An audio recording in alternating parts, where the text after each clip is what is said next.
And Linda Lockhart is our Public Insight Network an analyst. She's with the St. Louis Beacon. Public Insight Network is really an attempt to get beyond just reporting, Exactly, but getting to the voice of the people. So we have a lot of people out there that you're really communicating with, putting out questions, putting out queries really throughout this election season. Do you get a sense that they're reflecting what the candidates and the campaigns are reflecting? Are they saying, are you seeing two different things going on here? Actually, Jim, I think I am seeing different things. The people that are responding to the questions we've been asking, we've started out about almost a year ago asking questions over time about what people want to see from their candidates, what they want to have in their neighborhoods.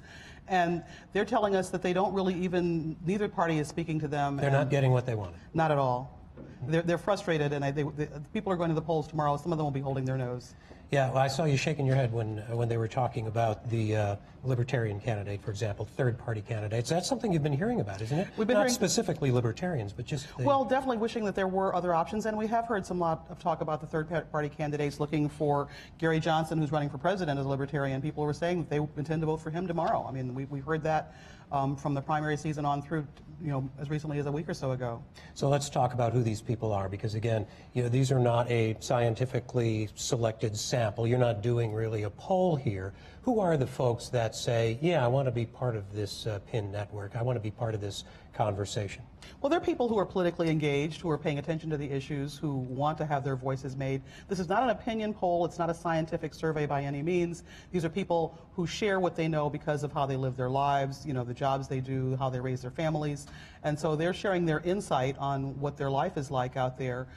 Certainly the economy has been the #1 issue that I think across the board people of all political stripes have been more concerned about that than social issues or some of the other things we talk about. Yeah, so really if you look at this, we can say it's healthcare, it's the economy, it's big government. That's what the candidates seem to be talking about.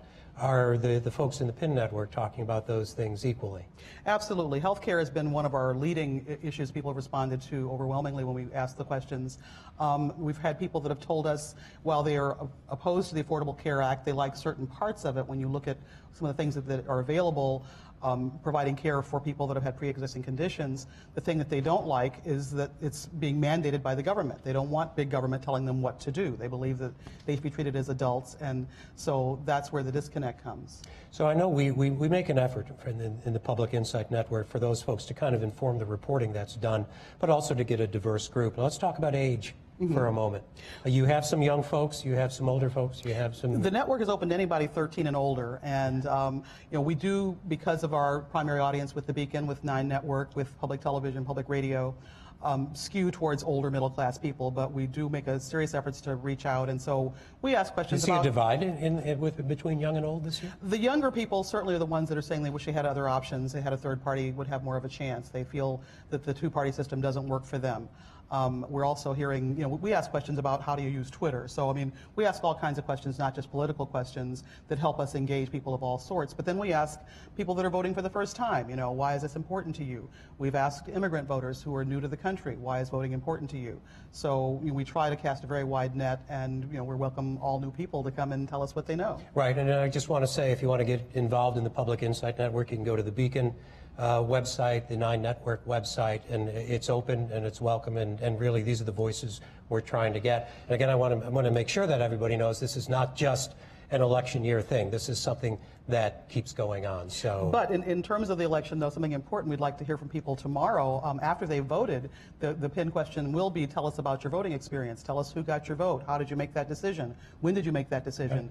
You'll find those questions on the Beyond November site. You'll find it on the Beacon site, usually on the right-hand side of the home page. So we hope people will tell us about how they're, weird things happening at the polling place, long lines, anything that people see. We hope they'll share with us. Okay, we're going to talk specifically